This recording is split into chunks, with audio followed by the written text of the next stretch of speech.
of the day, Karmine Corp going up against LDLC. And I just got to come in and say, we obviously talked a lot about K-Corp here, but LDLC, one of the big surprises so far in the LFL beatdown. I was not expecting a lot from these guys, but they have been playing well. This is a strong roster, and now they get to put it to the test up against KC. Right, and we got to chat with some of the people over at LDLC, and what they told us were, hey, look, man, they're trying to get back to their former top-level play. We didn't see it in 2021, but if you look at 2020, 2019, LDLC did have a lot of good performances, and I know it's spring, I know it's only week 3, but we are starting to see them live up to those past successes. We absolutely are, but now we got to take a look at what's going on in the draft here, and a lot of priority on the Jinx first pick. It has managed to get through quite a few times so far through phase 1 bans. Please do it. And 113, yeah, I'll let you have this beatdown. Dude, I had a whole note. It's like right here saying, look, put 113 on the Lee Sin. At the very least, early game junglers. This dude is a nut in the early game. So mechanically gifted on picks like the Lee Sin Xin Zhao. So now having this champion to be able to have that effect on the earlier parts of the game, I think is just an excellent start to this draft here for K-Corp. Let's be honest, he's fun to watch. He is fun to watch, man. I mean, we got to watch a lot of the show matches. Yeah. 113 was just pulling off some of those crazy kicks, those big plays, and we were like, I'm looking forward to watching this guy, right? So I think this is going to be big because he did have a poor performance last week on the Diana, and that's not the typical 113 that we would normally get. So this is a chance for him to redeem himself here, as the Oran's going to come through in phase number 1. Yeah, very early indeed. And hover over the Zed. I can't imagine that's what's going to come in. We'll probably get a quick change, and that's what I would typically expect here. Ica playing the Orianna. I think he put it a couple times last week here, so we'll be looking to see if he can bring that in here again. Yeah, it's interesting because Ica and Ragnar, I think, are two players we'd argue is like very flexible. Ragnar especially, I talked about it in the pre-show, how important I think top lane flexibility is in this current metagame. So that's why it is interesting to see the Ornn pick up right away. I think part of it is because with the Victor, with the Lee Sin, I think Ornn would be something really nice K-Corp would be looking for on 3 for Cabochard, and something he definitely has played recently. So I think it's also a partial takeaway. Of course, Ornn, Orianna, that's just teamfight 101. Yeah, it's very strong for team fighting. Absolutely it is. And now KC need to figure out what they want to pair with the rest of the draft picked up for phase 1. They have locked in that Victor here for Forsaken. I think that'll be one of the first Victor games we've seen from him. Believe so, yeah. And also I was mistaken on Ica. He had not played the Orianna. He's actually played a different champion just about every single game, but it will be his first time on the Ori pick. And Jhin that they were hovering will also be what Reckless plays here, so maybe a little bit more of a backseat on the utility AD carry. Yeah, now you see the Gangplank takeaway. Cabochard, of course, we know is able to pick that one up here, so you don't want to, you know, because of the top lane pickup so early, you don't want to put Ragnar in such, we've all seen it, man. You don't want to put him in that situation. I love the jungle pinch coming through from KC. You take away 2 of the other big time early game, early impact junglers in Xin Zhao and the Jarvan 4. So now, Yike, he's going to have to dig deep into the pool here. Will we see the AP? Will we see the Diana come through for just kind of more of that Wombo combo? Or maybe they'll start digging into other parts too. Well, a lot of supports are very much up on the table, and we haven't gotten any that have come through on either side. So you basically get to pick exactly what you want here if you're KC. I would expect them to save that top pick, as you're alluding to. And, you know, you have things like this Braum, like this Rakan. We've seen a lot of those pop up so far in our games today. Just a matter of what KC want to pair with 113 as he's diving into the backline, or maybe actually save it all the way to the end, as it is going to be a Nard that's actually picked up. Yeah, it makes sense. I mean, you do know that the Ornn is there in the top side. Might as well get that counter pick so you know you have that favorable support matchup. And because it's as you say, everything but the Thresh is up on the table here. The Viego being that natural, I think, progression here for Yike, just considering what's left on the table, and that you probably want to go more the AD route anyways. So now, at the end of it, is the support pick just something with some hard engage. I mean, Leona's up, Braum is up technically if you want to. Braum, I actually think, would be really good for KC on their side, just because of the fact that, you know, you can cancel that Call of the Forge God. You got a lot of hard engage coming through on LDL side anyway. I think this is a really good Braum game. Yeah, we'll see if it does come in here. Doesn't necessarily pair the best with the Jhin, but when you're talking about the team fighting, it is going to be a lot more effective. It's just a matter of what Huntera wants to play. I think one of the underrated players probably on the roster because of all the names that you have here. And now he is going to pick up this Nautilus. But him and Reckless, they've been getting along just right. I mean, we go back to the very first game we saw in week number 1, and it was the flash play. You know, he set it up. You know what? And you talked about the show matches earlier. I'm going to be real. I watched Huntera play in those show matches, and I was like, what's this guy doing? But you know what? As soon as week 1 started, I'm like, you know what? Never mind. It was a show match. He was clearly just having some fun. Sure. And I think ever since then, this is a bot lane. All right, and there's our intro video, ladies and gentlemen, as we get into it. Right on time. Yeah, right on time. It's going to be a fun time, though. That is for sure. And we know all the fans backing KC, looking to see if they can get back into where we had originally expected them to be at the top, be dominant in the LFL. But LDLC, it's not going to be an easy task to cut through them beatdown. No, it isn't. And this is it. This is more of what we were expecting, I think, overall from Karmine Corp. Now it doesn't seem like we're seeing as much of the trying some things out here and there. So they're taking this one very, very seriously, clearly. And I mean, you're facing LDLC. I think at this point we could argue, like, we don't even have to say maybe, might be. They're the best team in the league at the moment here. 4-0, maybe some shakeups in the early game, but that ability to come back when they are down, come back from the brink of defeat, I think is one of the biggest things we can attribute to LDLC so far. Taking a look at the jungle starts here, that is going to be big. And just about every single game so far, I want to say that both have actually mainly been starting on the top side. That's going to be the case here again. 113 is going to go leashless, so they won't exactly have a full-on idea on where he is specifically. And it looks like he's going to skip some of his camps here. Might be a fast level 3 into a gank potentially on the map here, Beatdown. Oh, looking at Austin. He's looking for the move onto the blue buff, and he's moving his way over. Exit kick and DOS. Beware. As soon as that level 3 comes through, 113's knocking. Oh, and they're trading early. Reckless going to get chunked out, but a lot of that response now onto DOS as he's going to lose about half of his HP. And well, if you are planning on coming down for a level 3, this would be a good window to try and find it in. Yeah, and I like it. I mean, DOS does go biscuit delivery, so he does feel a little better about his ability to, you know, take a little extra damage here. So he'll be able to heal it up. Oh my God! Reckless has to cleanse out. Ignite is not going to be used, and already getting a key summoner spell off of the 80 carry here for K-Corp. I think that's really nice. It's going to give the space for Exit Kick to end up getting the ward. And the big thing, especially, the cleanse is out for a few minutes now. If we see Yike actually come through for a gank, potentially through the lane and in the brush if he wants to, that could end up being a really big deal here. Reckless might actually be the one who's first blooded, but right now, 113, he's dodging the ward. Austin, they don't know. Yike could end up getting here, but a nice flash. Exit kick, but he can't flash that. Maybe not enough damage. Nice sidestep. Oh, the stun! Oh my God! Oh my God! Is here for the counter gank. KC into trouble. Yeah! No flashes available, and they will be punished as it's a first blood for Yike. Oh, and there's so much that goes into that. The great trading from Exit Kick and DOS, the aggression to get the health pool in that right place, and also that ward that ends up catching 113 despite the creative way around to try and get over the Dragon Wall. And that means first blood. Yike gets those double buffs, or he actually already had those. But the point is he has that extra kill under his belt, that extra 400 gold, whereas it's usually the Lee Sin who is finding these early leads. Now 113 is behind. Already behind. Ragnar on a champion we don't normally see him on. Is here with the Ornn. We've seen him a lot on the carry pick so far in the league, but it will be interesting to see how he's going to be able to stack up against Galvashard on something that's not going to have as much lane priority. Is going to be more for setting up his Jinx, setting up the shockwaves, and so on and so forth here for us. But already some early TPs coming out. You can see even DOS is coming to take a little canter level 2, not even level 3 yet. And Huntera is here to match him. Oh man, we got a lot of people in the area. Nice flash, but oh, hello! That is the worst feeling right there. Huntera is dead. You go for the hook, it doesn't connect, it hits the terrain, and then you have no flash and you're left out to die. Dude, really nice read coming through from Yike. He already knew, he saw the Scuttle Crab go down and realized, okay, 113, I bet he's looking for this play mid. Let me just come take a gander and see if I can mess with it just a little bit. And he does successfully. 2-0 LDLC in this early game. 113, not able to find this impact that he's looking for so far. What a start here for LDLC.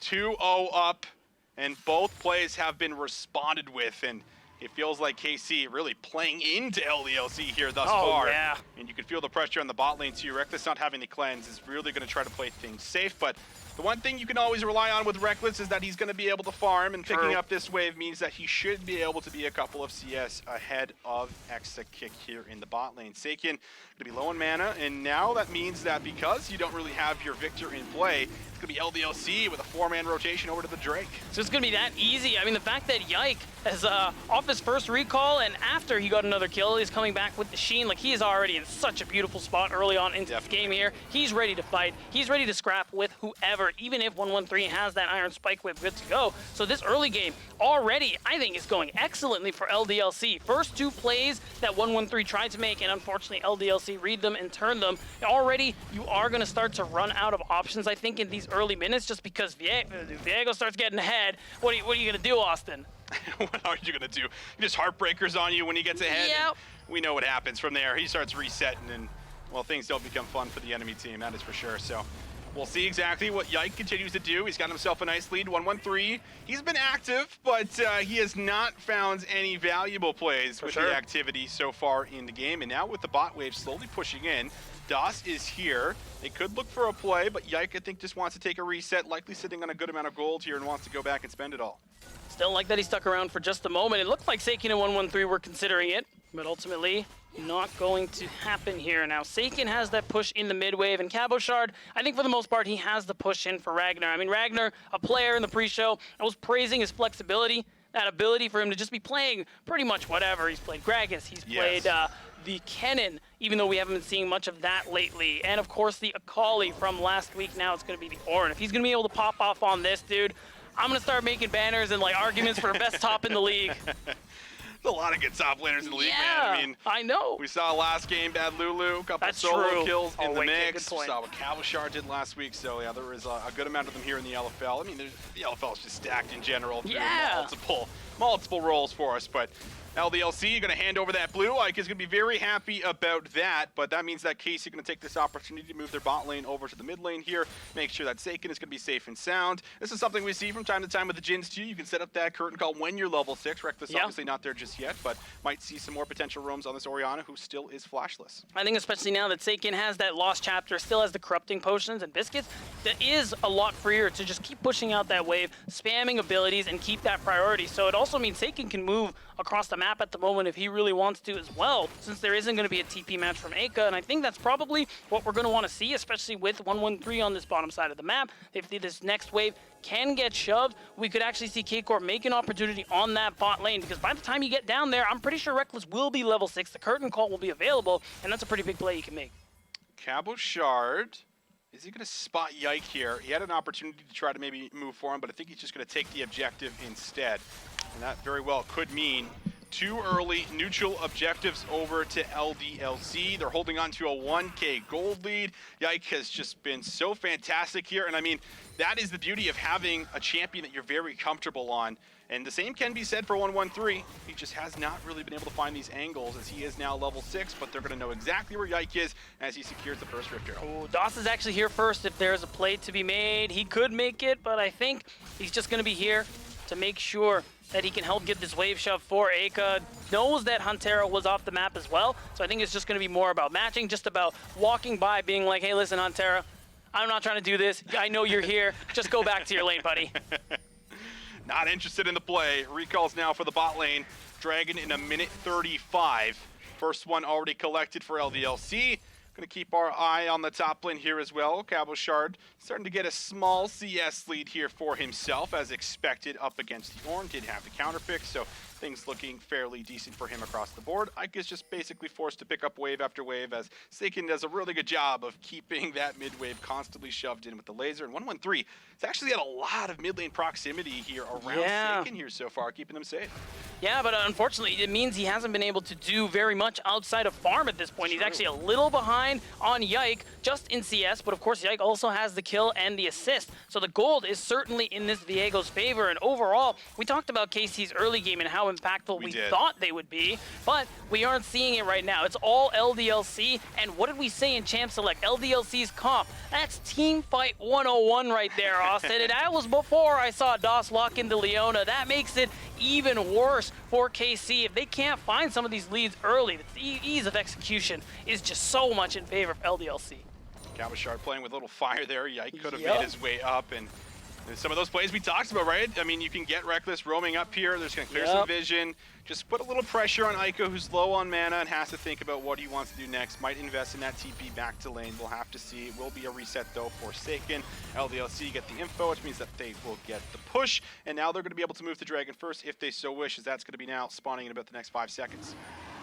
You can see it. Ica goes for the recall, is TPing back to lane here. Some items, or rather components, in the mix, which means he is in a pretty good position to start fighting here. We don't have the Unleashed TPs. Ragnar doesn't have it anyway, so this is going to be a play with no top laners. But instead of the Dragon, look who's here. Yike has the Rift Herald. He still wants to make a play. Yeah, halfway through. On the timer here for the Rift Herald. Still plenty of time to drop that down if he so wishes. Gonna clear out some of this vision, I have to imagine, that has been set up quite nicely from Huntera and 113 when they've made their way down into the river. Seiken wants to desperately get that push in, but Ica is going to neutralize it. Both mid lanes can move in if they so wish to, but neither one could start up the Dragon just yet. Everyone's just kind of eyeing each other up. Right, and I think Ragnar is doing his best to try and make sure. Oh, they're going. Seiken does the damage. Chaos Storm. Look Yike who's here. In. Oh my goodness, the Flash Heartbreaker says thank you very much. Finds Seiken for the kill, and now that certainly means they can move in for the Dragon. Don't mind if I do. You're gonna see Yike pick that one up, and what does it mean? Before the Dragon, Rift Herald is coming through. 113 gonna do his best to try and clear this wave, but I think ultimately, look, he's losing so much to the poke. He can just kill him. He has to use the Dragon Rage. Oh, and the Flash comes out. Ica. I think he's dead. Kill. But it's execution. Okay. Just the experience going over 113. Doesn't manage to get him, but hey, maybe that means that you can now move in for the Dragon. That's exactly what KC are already doing. Yeah, I mean, that was, I kind of like how ambitious they were with that one. If you kill 113, you do end up taking pretty much every plate left on that turret with the Rift Herald, but you're going to have to walk away. You did lose your mid laner. Good news, it was an execution. Bad news, because of that timer, you are going to lose out on a good amount of XP. There is no TP there. Ica won't be able to farm up this wave, and you're going to allow Seiken on this Victor to be able to get some of these turret plates. So this kind of hampers a little bit of what LDLC were kind of looking to do. Being able to Dragon Stack, I think, would have been a great way for them to be able to close out this game ASAP, especially now that we know what this soul is. That's right. But, I mean, overall, KC ends up getting that punish there, and it ends up getting them a good bit.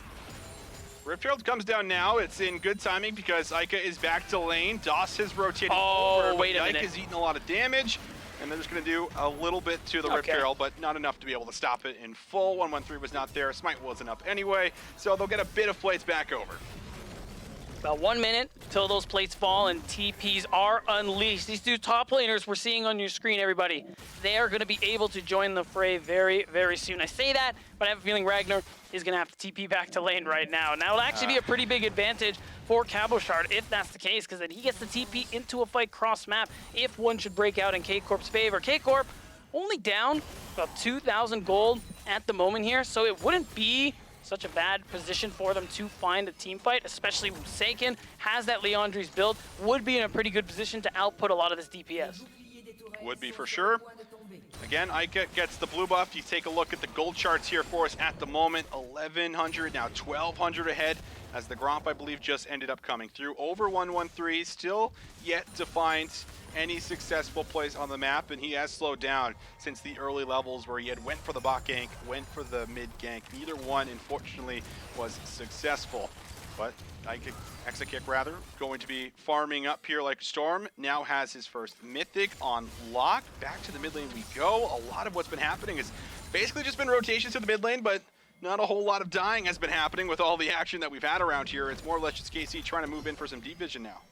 Yeah, and honestly, I think the awareness of Ica has been really impressive. The fact that every time, let's hold on. Wrong side of the map. Yeah. Hop over the wall. Kabashard, I think, wanted to get to the wall to try to flash over, but he'll be locked down, and that will finally be some punish onto Kabashard that I'm sure Ragnar is very happy about. I mean, honestly, it's just part of the pressure there. Ica walks away from the mid lane because he knows, okay, there's a lot of people on this bottom side of the map probably in our jungle. What does that mean? Kabashard, you took this route before, but that's no longer allowed.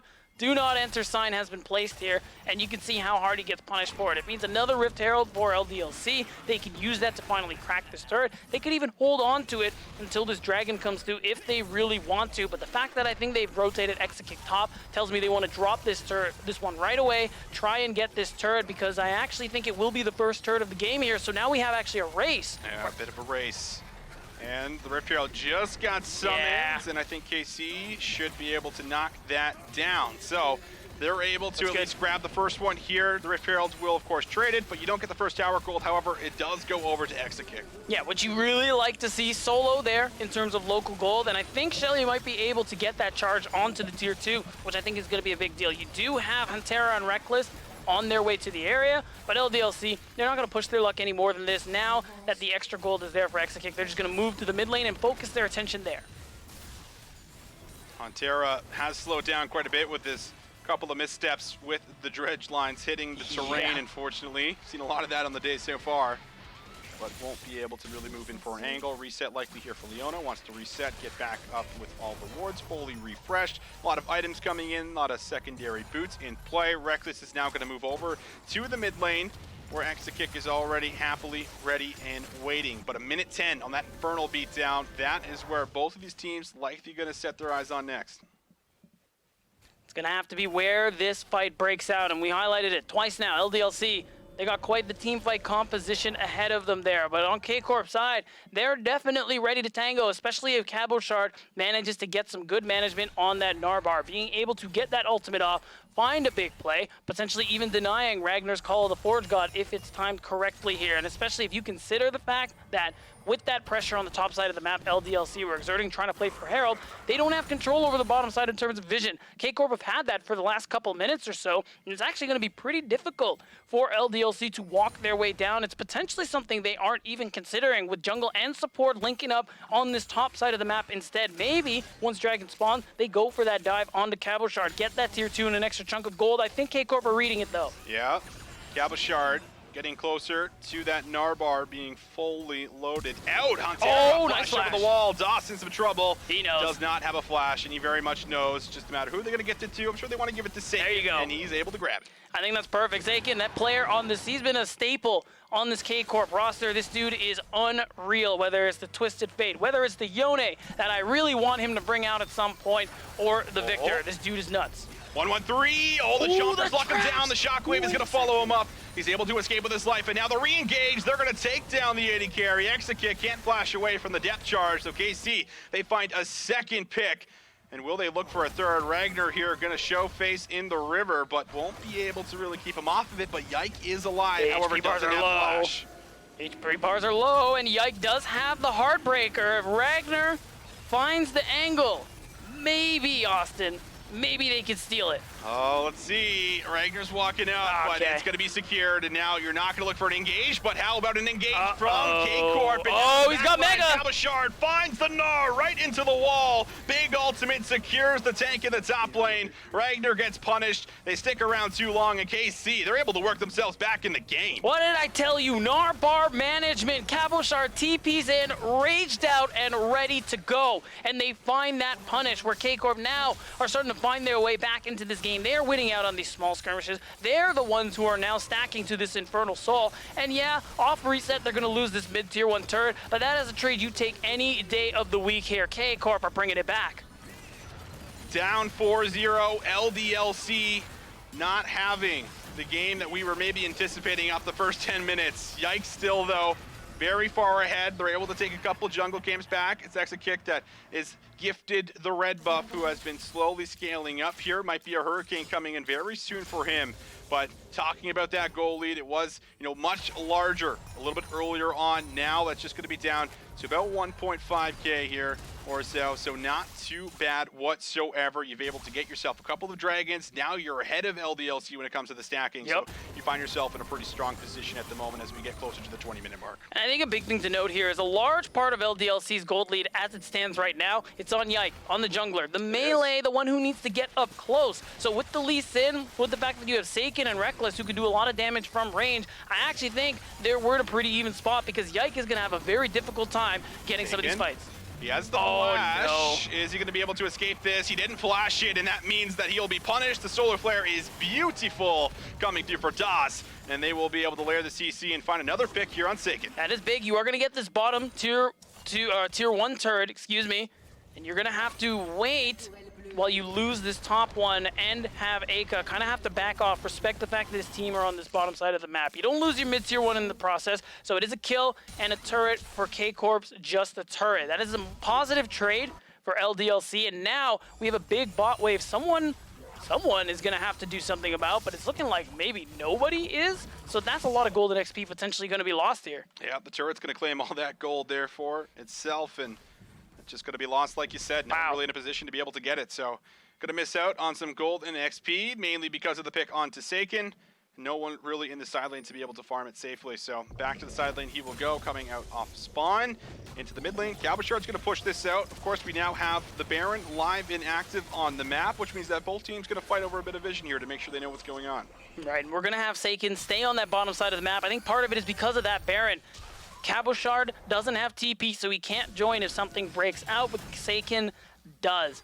At the moment, though, it's just going to be the vision battle. We're not going to actually see anybody really try and start the Baron yet. It's going to be looking for picks, especially, let's take a look at Das, actually. He is very deep right now, setting up this vision line, and with Yike still being as strong as he is, you do have to be careful walking up close to this Viego. Ragnar forced to stay bot lane right now, but has the TP in case anything breaks out. Seiken making a rotation.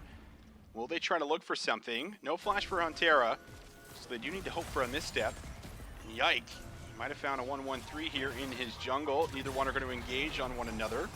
That mid lane tower being down here for the side of KC means that they do not have as much security, but 1-1-3 gets engaged on, able to dash away and make sure he plays his life. Nice, he does have to back off. That is going to give you a little space to set up some vision here. We're about 1:20 from this dragon. Any recalls that need to come through are going to happen right about now, especially with this top wave being something you got to answer in a couple of minutes here. But LDLC, they're going to recall. They're going to spend some of their gold. You're seeing some big purchases come through. That Shadow Flame for Aka is going to be a difference maker. The Runans as well for Exakick is going to be able to get a nice spread on those Jinx rockets. So that's going to be the thing for this team fight. LDLC are about as ready as they can hope to be, and they are ahead if you look at the carries in terms of itemization. Yes, they are. Resets might end up coming through, but 40 seconds away, you might also be conceding it if that's the play. Cabochard could opt into staying top lane. He is close to the Gnar as well, and remember, you have to manage that bar. I know that's the biggest thing you talk about, Beatdown, when it comes to team fighting. If you're a good Gnar player and you're going to play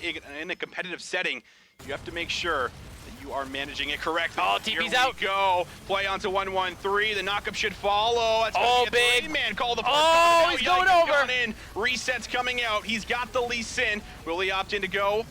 Well, looks like he's going to hold off, not going to pull the trigger. They find the pick, jungler down, should be a dragon for LDLC. That's more than good enough, and really nice from Aka to immediately join the fray. It's looking like Cabochard hesitated a bit, didn't have the Mega just yet, had to get it up, and also the fact that he didn't really have an angle to go in here. Gets zoned out by Ragnar, gets zoned out by Aka, can't save his jungle. So you prevent Soul Point for Karmine Corp, which is big for LDLC, and you also get your second Infernal Drake. We're going to be 10 minutes away from anybody picking up this Infernal Soul, but by winning this skirmish, you do stall it for KC. LDLC further their lead. Seiken just been farming up here like a monster alongside Ika as well, both having themselves a good amount of farm. 150 gold bounty here on the mid laner, 400 gold on Yike if you can take him down, who's now 4-0, but he's got a stopwatch. It's gonna be that much more difficult to try and take down here. But no more TPs here for Cabochard. He did end up investing it. You still have yours for Ragnar. So a lot of options available, as it's going to be back to basically managing the side waves, setting up around the Baron. There's no other objectives really to fight for on the map here. So we'll see if anyone tries to make the first move as they start moving in to clear out some of this vision. And you can see LDLC just waiting patiently. Right, it's going to be potential big play in the mid lane. Cabochard does have Mega Gnar. I think they're going to spot him. They know it's running out. So Karmine Corp, excuse me, they need to back it up, but Ragnar wants to go in. All right. Call the Forge God is used. Doesn't hit the mark. Solar Flare comes out, but it's just a slow. They can't get on anyone just yet. Ragnar gets pulled back in and now is forced to back away. Still going to be fine. Fourth shot connects.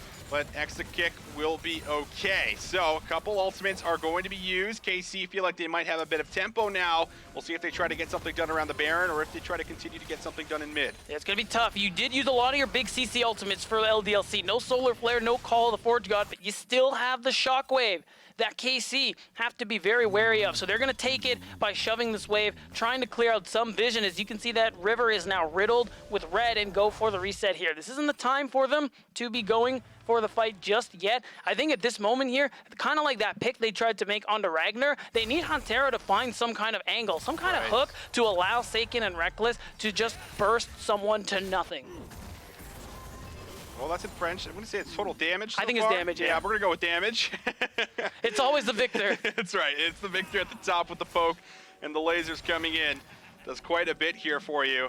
And Yike, who's still just threatening the opportunity of being able to force himself in at any point in time. You have to be wary, you have to be together, and you can really see KC buying into the whole holding hands as they start moving in to clear out some of this vision in the jungle. But Das is waiting. He's been playing with Yike the entire game. They have some vision set up here for themselves. They're just going to keep them zoned away, but they could look for an angle in. And they're looking. They're looking for Antera. He is going to have the flash, and he's forced to use it, but he gets himself out. Yeah, that is a big deal. No flash and no Hex Flash either. So Huntera does lose out on a little bit of his playmaking here. Let's give some love to Das at the moment here. This guy's been playing really well these last couple of weeks, and we actually found out he was a late addition, but let's hold on. Cabochard not very close to the Meganar whatsoever, but Yike in a bit of trouble. Here comes the call of the Forge God over the wall. Can they find a target? Yes, they will, but way too far forward is Huntera. Oh, he's resetting. Left out. That's the kill. That's the pick. Now it's a matter of what are LDLC looking for next. I mean, Cabochard, he's got to back up. He does have TP soon, so they can try and push out this mid wave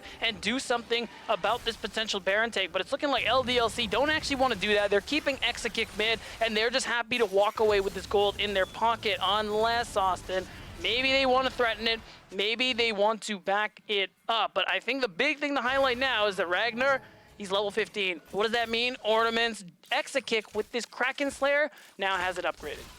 That's the thing about a scaling composition that hasn't worn, right? It only gets stronger and stronger, upgrading the items. Jinx getting closer to that 3-item power spike that should be an Infinity Edge, and that's when things really start to hurt, and your tank's no longer like sitting in the front line as long.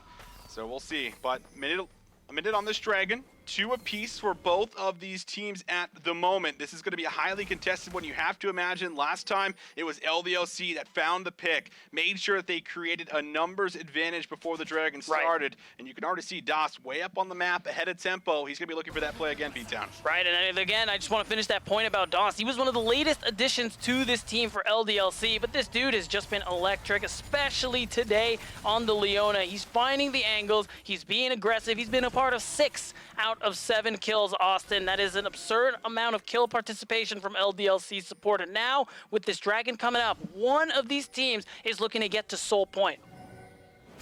Blue Ward comes out, just trying to spot out where everyone is currently positioned. And you have the Infinity Edge upgrade as well here, as we see Ragnar join his squad. LDLC as 5, KC as well. 113 has not found a whole lot of value so far on this Lee Sin pick, but can he find the big play to try and throw Exakick in, to try and throw Ica in? That's the question, and soon we're going to have answers. The Dragon is live in both teams. We're going to start to ponder and wait in the river. That's right. You can see, I like this from 113. He's looking to see if he can find that angle onto, I mean, who other than Exakick? Oh my God, the Dragon's gone. All right, they're going to be able to get it secured for KC, but the knockup finds 3 with a call of the Forge God. Huntera again, caught at the front line. They're going. Getting excited, right in with a shockwave. They're able to find a second. Exakick looking for everyone, flashes over the wall, but it's KC that can no longer stand tall. LDLC, they find the team fight, and they're able to pounce. And they got a wave. They're going to take this mid inhibitor and walk it right up to the Baron, Austin. Look at the spawn timers from Karmine Corp. We're still looking at 30 seconds here. Big fight coming through, even though it cost the Soul Point way. Ragnar is tanking. Oh my God, Austin, I think they can extend the game. They might do it. It's only Huntera that's coming up in a couple seconds. He's not going to be able to do really anything. As long as they focus, they got a Jinx. Oh, it's over. It down, and it looks like LDLC are going to remain flawless in the LFL as they will take down Karmine Corp.